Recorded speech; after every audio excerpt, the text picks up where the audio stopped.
గురూజీ 72 గంటల్లోనే ఫోన్ లోని అద్భుతమైన జ్యోతిష్య పరిష్కారం చూపిస్తారు. నమ్మండి, నమ్మకపోండి, ఇది నిజం. శ్మశాన కాళి రుద్ర చౌడీదేవి ఆరాధకులు నంబర్ 1 వశీకరణ స్పెషలిస్ట్ గురూజీ.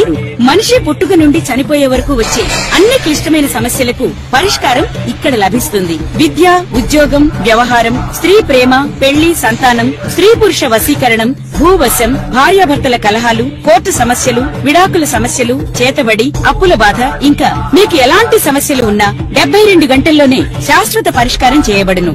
శ్రీమాత్రే నమః. శ్రీ గురుభ్యో నమః. ద్వాదశ రాశుల వారికి కూడా ఈ యొక్క శ్రావణ మాసంలో ఎలా ఉండబోతుంది, ఏ రాశి వాళ్ళు ఏ రోజున ఎలాంటి మంత్రం చదువుకుంటే మంచిది అన్న విషయాన్ని ఇప్పుడు మనం తెలుసుకుందాం. శ్రీమాత్రే నమః. శ్రీ గురుభ్యో నమః. తదుపరి మకర రాశి. మకర రాశి వారికి సంబంధించి శ్రావణ మాసం నందు విశేషమైనటువంటి రోజులలో ఎలాంటి పూజలు చేసుకోవాలి, ఎలాంటి ఆచార వ్యవహారాలు నిర్వహించుకోవాలనే విషయాన్ని ఇప్పుడు మనం తెలుసుకుందాం. మకర రాశి వారికి సంబంధించి ఈ యొక్క శ్రావణ మాసం నందు జూలై 25న ప్రారంభమయ్యేటువంటి శ్రావణ మాసం 29వ తారీఖు నాడు నాగుల పంచమి, అలాగే 9వ తారీఖు నాడు రక్షాబంధనం. ఈ నాగుల పంచమి 29 జూలైన వస్తుంది, మళ్ళీ 29 ఆగస్టున స్కందాషష్ఠి వస్తుంది. సంతానం లేని వారికి, అలాగే వివాహం కాని వారికి ఈ 2 రోజులు కూడా పురస్కరించుకొని విశేషంగా సుబ్రహ్మణ్య అభిషేకం కానీ, జంట నాగులకు అభిషేకం చేసుకోవడము, ఎర్ర రంగు వస్త్రం వారికి కప్పడం మంచి సత్ఫలితాలు పొందవచ్చు. అలాగే ఈ రాశిలో ఉన్నటువంటి వారికి ప్రత్యేకంగా 9వ తారీఖున వచ్చేటువంటి ఈ యొక్క పౌర్ణమి నాడు పాడి పంట సమృద్ధిగా ఉండుటకు ఆవులకు సంబంధించి ఏవైనా మందులు వేయించడం, పసలు తాగించడం, మనం సంక్రాంతి సమయంలో ఉప్పు చెక్క అని తినిపిస్తాం, అలాంటివి చేయించడం మంచిది. అలాగే బలరామ జయంతి కూడా 14వ తారీఖు నాడు ఉంటుంది. ఆ రోజున నాగళ్లకు కంకణాలు కట్టుకోవడం మంచిది. ఇవన్నిటితో కాకుండా మనకు ఉన్నటువంటి శ్రావణ సోమవారం నాడు రుద్రాభిషేకం, మహాన్యాసపూర్వక రుద్రాభిషేకం చేయించుకోవడం మంచిది. శ్రావణ మంగళవారం నాడు మంగళగౌరి నోములు ఉంటే గనక మంగళగౌరి నోములు, లేకుంటే గనక మీరు సాధారణ షోడశోపచార పంచోపచార పూజలు చేయొచ్చు. అలాగే ఈ యొక్క శ్రావణ శుక్రవారం నాడు వరలక్ష్మీ వ్రతములు, వరలక్ష్మీ వ్రతం లేదు అనుకున్న వాళ్ళు మీరు సాధారణమైనటువంటి ఈ యొక్క పూజాది క్రతువులు చేసుకోవడం మంచిది. అంటే నోములు, ఈ యొక్క ఆడవాళ్ళకి ఇచ్చేటువంటి వాయనముల వరకు కాకుండా పూజాది క్రతువు చేసుకోవడం ఎటువంటి దోషము లేదు. అలాగే ఈ యొక్క శ్రావణ శనివారం నాడు సుదర్శన హోమం కానీ, ఎప్పటి నుంచో మొండిగా ఉన్న పనులు అవ్వట్లేదు అనుకున్న వాళ్ళు సుదర్శన హోమం కానీ, లేదా స్వామివారి యొక్క విష్ణు సహస్రనామ పారాయణం చేసుకోవడం చాలా చాలా మంచిది. అన్ని వర్గాల వాళ్ళు ఎలాంటి రెమెడీస్ తీసుకోవాలి, ఎలాంటి మంత్రపఠనం చేయాలనే విషయాన్ని ఇప్పుడు మనం తెలుసుకుందాం. విద్యార్థులు, గృహిణులు, సినీ రాజకీయ రంగాల వాళ్ళు, ఉద్యోగస్తులు, వ్యాపారస్తులు, రైతులు, చేతి వృత్తులు చేసుకునేటువంటి వాళ్ళు అందరికీ సంబంధించి శ్రావణ మాసంలో మనకు శ్రావణ మాసం అనేటువంటి పేరు ఉంది కదండి. ఆ పేరు ఎలా అంటే, ప్రతి సంవత్సరం కూడా ప్రతి నెలలో కూడా పౌర్ణమి రోజున ఏ నక్షత్రం అయితే వస్తుందో ఆ మాసంగా పేరు వస్తుంది. చిత్తా నక్షత్రం పౌర్ణమి రోజు వస్తే చైత్రమాసం, అలాగే విశాఖ నక్షత్రం కనుక పౌర్ణమి రోజు వస్తే వైశాఖ మాసం, అలాగే శ్రవణ నక్షత్రం పౌర్ణమి నాడు వస్తే అది శ్రావణ మాసం. ఈ శ్రావణ మాసం జూలై 25వ తారీఖు నుండి ప్రారంభమవుతుంది.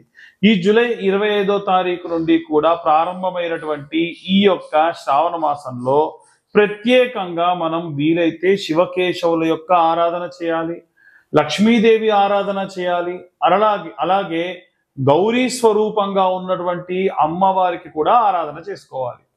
ముఖ్యంగా ఈ సంవత్సరంలో ఈ నెలలో ప్రత్యేకమైనటువంటి, అంటే జూలై 25 నుండి ఆగస్టు 25 వరకు కూడా ప్రత్యేకమైనటువంటి పర్వదినాలు ఉన్నాయి.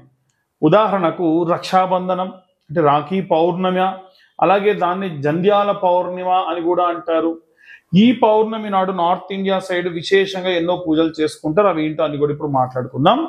మనకు రక్షాబంధనం రోజున చాలా మంది ఏంటంటే అన్న తమ్ముళ్ళకి అక్కలు లేదా చెల్లెళ్ళు రక్షాబంధనం రాఖీ కట్టడం మనందరికీ తెలుసు. వాస్తవంగా ఈ రాఖీ అనేటువంటిది రక్షగా తోడుగా ఉండాలని చెప్పి పూర్వం భార్యాభర్తలు కూడా కట్టుకునేవాళ్ళు. అంటే భర్తకు భార్య కట్టేది. రక్షాబంధనం అంటే రక్షగా తోడుగా ఉంటా అని అర్థం. అయితే ఈ రక్షాబంధనం రోజున ఖచ్చితంగా మీ యొక్క తోడబుట్టువులు ఎవరైనా ఉంటే వారి చేతితోనే మీరు రాఖీని కట్టించుకోండి. ఎవరైతే మీ యొక్క పురోభివృద్ధి కోరుకుంటారో వారి యొక్క చేతితో మీరు రాఖీని ఖచ్చితంగా కట్టించుకోండి, మంచి సత్ఫలితాలు పొందవచ్చు.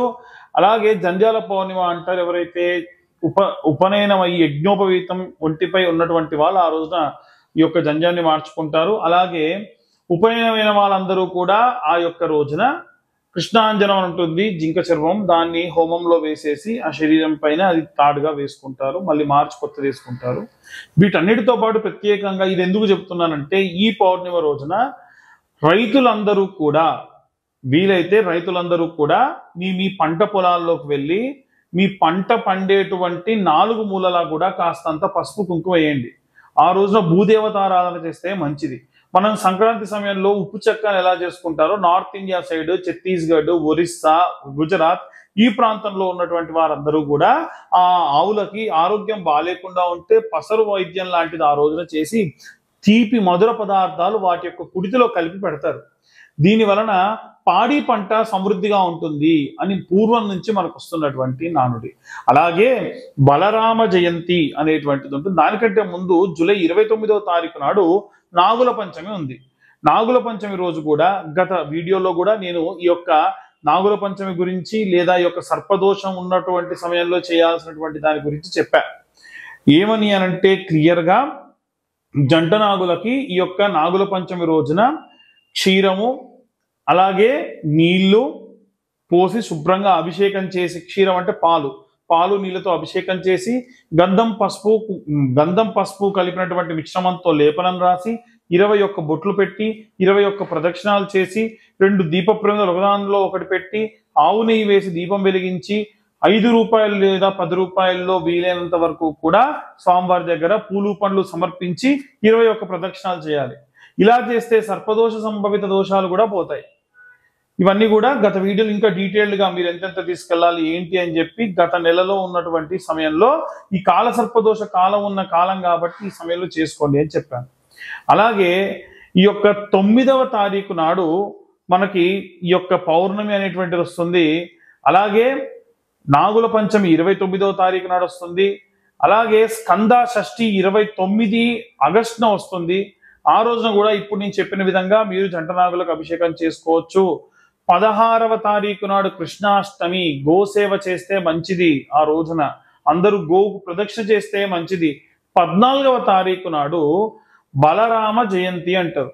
ఆరోగ్యంగా లేని పిల్లలు ఎవరైనా ఉంటే ఆ యొక్క పిల్లల చేత్తోని నాగలికి కంకణం కట్టించి ఆ నాగలి మధ్యలో నుంచి పిల్లల్ని తిప్పుతారు. ఈ యొక్క కృష్ణాష్టమి రోజున ఆవు కింది నుంచి పిల్లల్ని తిప్పుతారు. ఇలా చేయడం వల్ల ఆరోగ్యం బాలేకుండా ఉన్న వారందరి యొక్క ఆరోగ్యం కూడా కుదుట పడుతుంది. కాబట్టి ఈ విధంగా ఈ శ్రావణ మాసంలో ఇవే కాకుండా మనకి శ్రావణ సోమవారాలు ఉంటాయి, శ్రావణ మంగళవారాలు ఉంటాయి, అలాగే శ్రావణ శుక్రవారాలు ఉంటాయి, అలాగే శ్రావణ శనివారాలు కూడా ఉంటాయి. ఈ శనివారాలు ఉన్నప్పుడు విష్ణుమూర్తి ఆరాధన చేయడం, సుదర్శన యాగాలు లాంటివి చేయడం, స్వామివారి యొక్క విష్ణు సహస్రనామాలు చదువుకోవడం చాలా మంచిది. సోమవారం నాడు ఓం నమ శివాయ అన్న మంత్రాన్ని ఎన్ని సోమవారాలు ఉంటాయి అన్ని సోమవారాల పాటు ఓం నమ శివాయ అన్న మంత్రాన్ని ఈ యొక్క శ్రావణ మాసం అంతా కూడా పఠించడం చాలా మంచిది. అలాగే మంగళవారం నాడు విషయానికి వస్తే మంగళవారం నాడు విశేషంగా ఈ యొక్క మంగళ గౌరీదేవికి నోములు చేసుకునే వాళ్ళు ఉంటారు. శ్రావణ శుక్రవారాలు వరలక్ష్మీ వ్రతాలు చేసుకునేవారు ఉంటారు.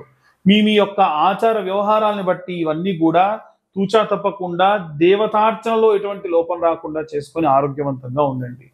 చాలా మంది ఇవాళ రేపు కను దిష్టి, విపరీతంగా దిష్టి, అక్కసు వెళ్ళబుచ్చుకోవడం, ఫలానా వాడు ఇంత సంపాదిస్తున్నాడు అంత సంపాదిస్తున్నాడు నాకు ఆ యొక్క సంపాదన రావట్లేదు అనేటువంటి అక్కసు వెళ్ళబుచ్చుతూ ఉన్నారు. దీంతో ఏం చేస్తున్నారంటే లేనిపోని యంత్రాలని మంత్రాలని ఆపాదించి వాళ్ళ ఇంటిపై వేయడం, మంత్రించినటువంటి పదార్థములు వేయడం, యంత్రములు వేయడం వేస్తారు.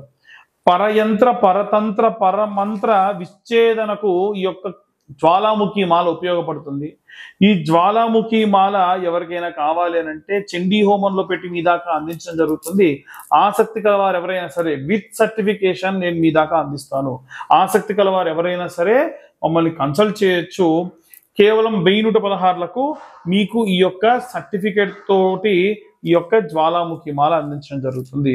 ఆసక్తి కలవారు ఎవరైనా సరే కింద ఉన్న నెంబర్కి కాంటాక్ట్ చేసి పూర్తిగా విశేషంగా ఈ యొక్క మాలని అందుకోండి.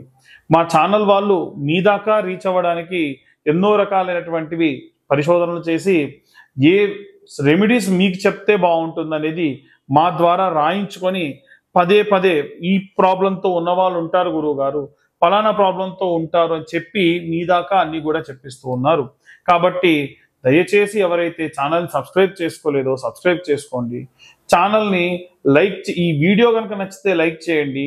ఈ వీడియో మీకేమన్నా ఇన్ఫర్మేటివ్గా ఉంటే ఇంకో నలుగురికి దాన్ని షేర్ చేసి ఎవరైతే ప్రాబ్లంలో ఉన్నారో వాళ్ళకి ఇచ్చేయండి. దాని వలన కాస్త మీకు ఇన్ఫర్మేషన్ అనేది పాస్ అవుతుంది, మాకు కూడా మా ఛానల్ పురోభివృద్ధికి దోహదపడ వాళ్ళు అవుతారు. అలాగే జాతకపరమైనటువంటి వాటి విషయాల్లో చాలా మంది అడుగుతూ ఉన్నారు. జాతకం పూర్తిగా పేరు, date of birth, time, place ఉంటేనే నాకు కాల్ చేసి అడగండి. పేరు, డేట్ ఆఫ్ బర్త్, టైం లేని వాళ్ళు ఎట్టి పరిస్థితుల్లో నేనే కాదు ఎవరి జాతకం చెప్తా అన్నా నమ్మి మోసపోవద్దు. చాలా మంది లక్షలు ఖర్చు పెట్టుకున్నటువంటి వాళ్ళు కూడా ఉన్నారు. ఎట్టి పరిస్థితుల్లో ఈ పరిస్థితుల్లో మాత్రం ఉండకుండా ఉండండి. వీలైనంత వరకు కూడా జాతకం కావాలంటే 2025 రూపాయలు చెల్లిస్తే మీకు పూర్తి జాతకం విశ్లేషణతో మీ దాకా అందించడం జరుగుతుంది. సర్వే జనా సుఖినో భవంతు. స్వస్తి.